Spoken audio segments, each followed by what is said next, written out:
देखिए हमारे पास सोहन का क्या दिया हुआ है, बैलेंस 12,000, जिसके अगेंस्ट 4,000 उसने हमें पे किया, और 7,800 का उसने एक और चेक दिया था, और 200 रुपीज़ हमने डिस्काउंट दिया। तो एक बार हमारा क्या हो गया, अकाउंट सेटल हो गया। बट जब उसके केस में अब क्या कह रहे हैं कि चेक क्या हो गया, डिसऑनर।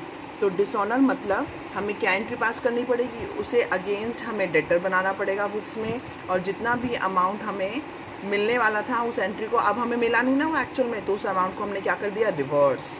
तो इस केस में हमें क्या एंट्री पास करनी है, सोहन डेबिट है, तो सोहन की डेबिट साइड में हमने क्या कर दिया, 2 बैंक और 2 डिस्काउंट अलाउड। तो अगेन वो कितने से बैलेंस रह गया, अब हमने उसको जो 200 रुपये डिस्काउंट दिया था पेमेंट जल्दी देने के लिए, वो भी हम उसके नाम पे वापस लिख देंगे। क्यों, अब हम उससे पूरा 8,000 रुपये मांगेंगे।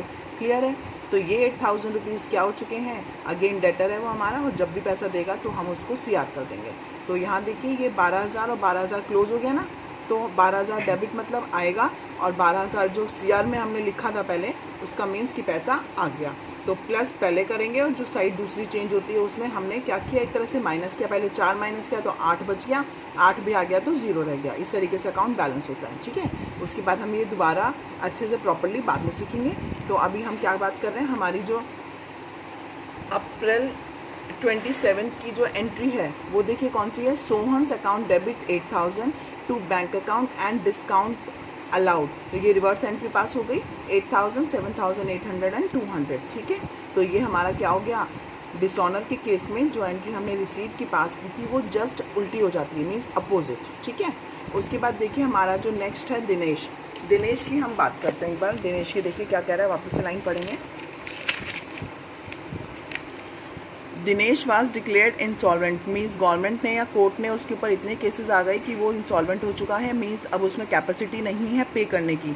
तो उस इंसॉल्वेंट डिक्लेयर हो गया है, उसकी सारी प्रॉपर्टी बेची गई है, सब जितना भी अमाउंट मान लेते हैं उसके ऊपर 10 लाख रुपीज़ क्या थे,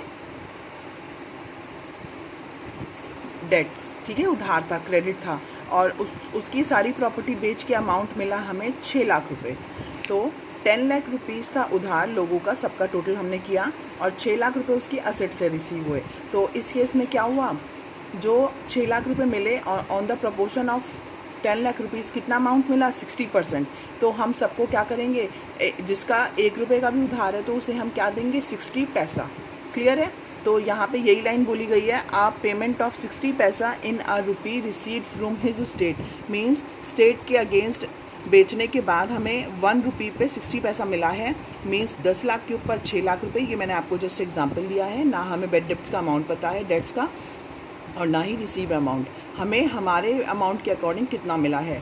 तो दिनेश हमारे पास ओपनिंग बैलेंस में देखिए 14,000 रुपये का है ऑन 1 अप्रैल। तो इस 14,000 के अगेंस्ट हमें कितना अमाउंट मिला है, 60 पैसा, मीन्स 14,000 रुपीज़ का 60%, 60 पैसा हम निकालेंगे तो हमारे पास वैल्यू आएगी 8,400।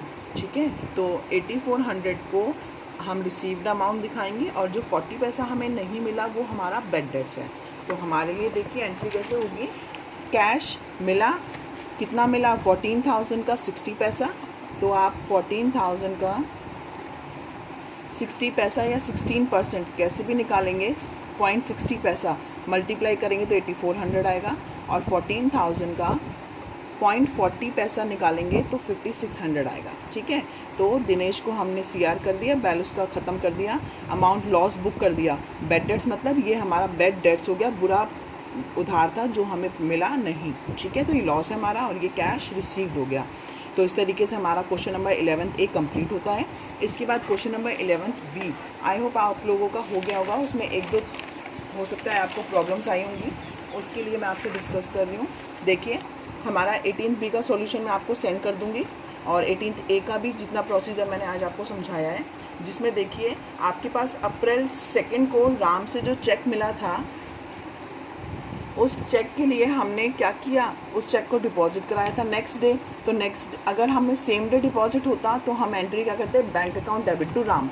बट जब हमें सेम डे रिसीव नहीं हुआ तो हमने क्या किया, चेक इन हैंड हम बुक करते हैं ठीक है। और चेक इन हैंड को ही हम क्या करते हैं, फिर जब बैंक से पैसा मिलता है नेक्स्ट डे डिपॉजिट कराते हैं, बैंक में पैसा आएगा तो उसको कैंसिल कर देते हैं।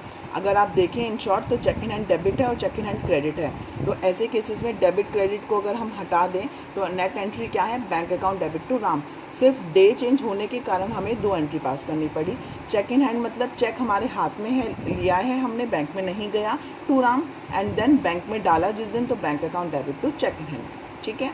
इसके अलावा हमारे पास जो आपको छोटा सा डाउट आया होगा वो आया होगा, एक ये वाला केस है आपका फर्नीचर। अप्रैल 15 को हमारे पास जो फर्नीचर सोल्ड की बात की गई है 11th बी में, जिसमें बोला गया है ओल्ड फर्नीचर सेल। तो ओल्ड फर्नीचर है मीन्स फर्नीचर की नॉर्मल सेल की एंट्री है, ये हो सकता है आपने इजीली कर लिया हो। ठीक है। अगर सेम डे डिपॉजिट है तो अमाउंट डिपॉजिट हो जाएगा, नहीं है तो हम उसको क्या करेंगे, चेक इन हैंड से डील करेंगे। इसके अलावा इस क्वेश्चन में एक आपसे 20 अप्रैल में बताया गया था paid for furniture repairs to Bahadur Singh. हमने फर्नीचर को रिपेयर कराया तो नॉर्मल रिपेयर एक्सपेंसेस थे, वो हमने दिखा दिए इस क्वेश्चन में। इसके अलावा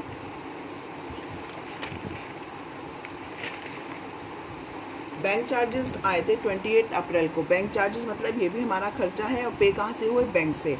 अगर कैश से पे होते तो वो कैश ट्रांजैक्शन आ जाती है, बाकी हमारे बैंक चार्जेस हैं तो बैंक हमारे अकाउंट से ऑटोमेटिकली कट कर लेता है ऑन ड्यू बेसिस। जब भी ड्यू होते हैं तो इस केस में हमारे बैंक से बैलेंस कम हुआ है तो हम यहाँ पे bank charges account debit to bank की एंट्री पास करते हैं विथ 50 रुपीज़। ठीक है। तो इस तरीके से हमारा ये 11th बी का जो प्रॉब्लम आ सकती थी वो कंप्लीट है। इसके अलावा हमारे जो आगे नेक्स्ट टॉपिक है वो हम टुमारो ऑनवर्ड्स लेंगे। Today's thank you.